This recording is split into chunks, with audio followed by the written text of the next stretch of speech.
So the best new gen shonen is getting confirmed for its final season. Dr. Stone has been announced for a season 4, and it is labeled the final season. Now, from what I understand, it would need roughly 3 cores worth of content in order to properly be paced, and I wouldn't be shocked in the slightest if the plan is very similar to what they did with this season, where we're gonna get maybe 11 episodes, maybe 10 episodes. They'll take a few months break, come back for another 10, and do that for probably 3 cores. I have a feeling they're basically just going to, instead of trying to do 30 episodes in one go, they'll be healthy about it and they'll split it up into 3 individual batches. But either way, knowing that we are getting a full adaptation of Dr. Stone, which was pretty much all but guaranteed anyway. I mean, like I've been saying, like the only time you really get worried is if you get like a 1-core season 2 and then it's up in the air if you get more. They don't come back with 22 episodes for a season 3 unless they're probably trying to finish the whole thing. And Dr. Stone wasn't a ridiculously long manga. It was more short, sweet, to the point. I know there's the whole sequel bit coming out, but still, I like the fact that we are getting that full adaptation because I look at Dr. Stone as an absolute masterpiece. I think it's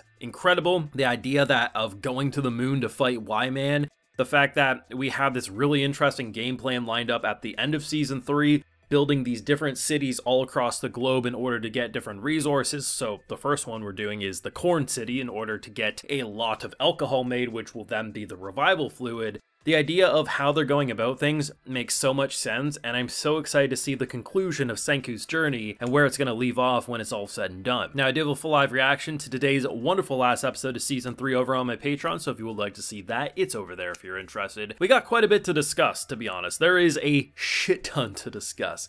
We bring back Tsukasa, we set up the game plan for the end goal, but most importantly, they do something that I wasn't really considering, but after seeing them limit them, makes a lot of sense. So the Dr. Stone, the little name drop. So the Medusa, I think we're calling the Dr. Stone now, and it makes a lot of sense because it is a magical device that turns people to stone and solves all wounds. The fact that it ran out of battery, ran out of energy, whatever it is, it's not solar power, that's for damn sure. We have no idea if it can even be recharged. Which you might want to say, well, of course it has to be able to be recharged, but not necessarily, because even if there's something on the moon that allows those things to be recharged, it's entirely possible that the one we currently have never will, but I'm firmly believing that there's more of these Dr. Stones, these Medusas, all over the world. Like, they rained them down in terms of that one flashback. I know for sure they weren't all collected. It's impossible. There's probably some in the ocean. There's probably some just buried. I don't know exactly where, but I'm sure over their many travels to different places on the globe,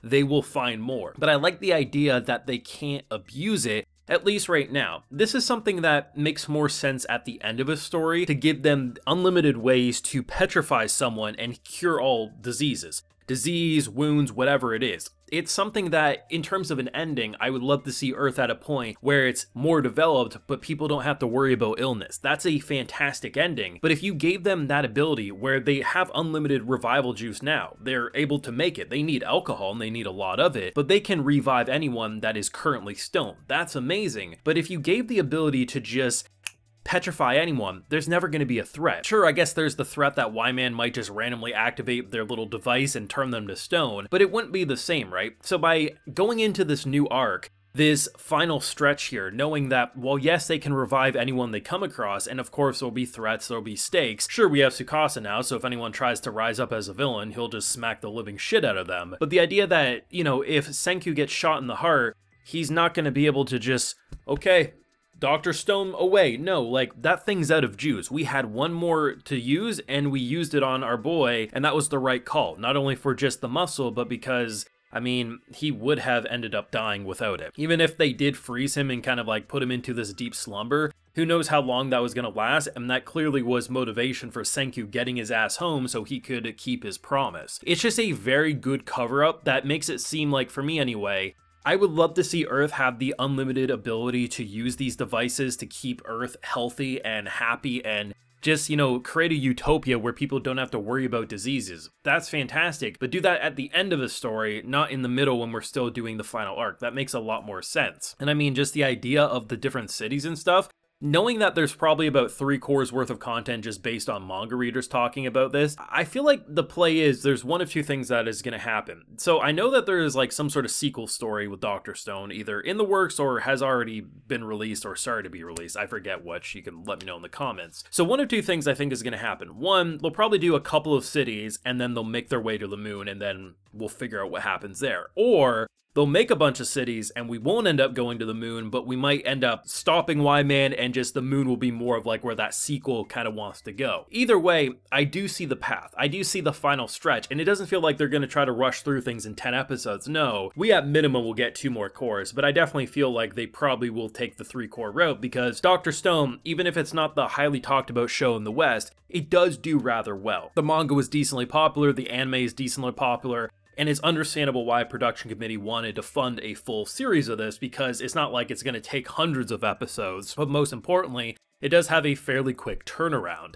And overall, I leave this episode just very happy. I'm quite excited to see Ryusei as well as Tsukasa's relationship because they naturally should butt heads, but I think that conversation and everything about money and why, you know, it's not about controlling people, it's kind of just about motivating and stuff. I feel a lot of potential of these two, and I'm really excited to see what the first core of the final season is going to look like because this was a banger of a story and season in general. And for me anyway, Dr. Stone has gotten progressively better with each core, and I've heard a lot of people hype up the next story arc, so it just seems like that trend's going to continue, at least for me. Pretty much when season 1 ended, I said Dr. Stone was a modern classic, and I've been very happy to be proven right every single season afterwards, and even if this show isn't the craziest one for YouTube or even Reddit or the internet in general for the English-speaking community, it doesn't get talked about the same way a lot of shows do, and I think it deserves far more praise.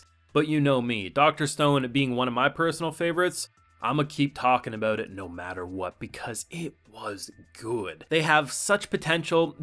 Just the idea that he just wanted a little globe made and they made the planetarium. I'm like, my boy, what the hell is going on here? But I just love the passion behind everyone. I love the fact that they cover their ass in the way of like not just making it everyone's invincible by petrifying them. No, like drain that bitch out and let them explore the uncharted territories with the threat of death still there. The thought of like, if we start reviving too many people, what's going to happen? Well, if we give each kind of a city a purpose and a vibe, and we have the right muscle to keep us safe, there is potential, but there always will be struggles. Humans are assholes. Humans are absolutely just horrible more often than not, but we have the element of greatness to us, and it'll be interesting to see how they make all these different cities, because we're not just forcing them in one location. We're going to keep them roughly where they were petrified, so hopefully it will keep things smoother than if they just, you know, dragged a bunch of people back and said, this is your new home, right? Like, that'd be pretty scary. So they definitely have the path forward, at least for right now. There'll definitely be a lot of threats in Season 4, and I'm excited to see where they take it. But let me know your feelings down below. Leave a like if you enjoyed. Subscribe if you're new around here. Of course, ring that bell so you can get notified when I upload more Dr. Stone to the channel. And like I mentioned, we have a full live reaction over on my Patreon if you're interested. And hey, while you're over there, you also get a video shout out. So today we have Rachel McPhee, Devin Samuel, Taco Tuesday, Benjamin Henderson, X Nico, Michael Barnes, and Nugzio. So I appreciate the support, everyone. Please take care and have a good one.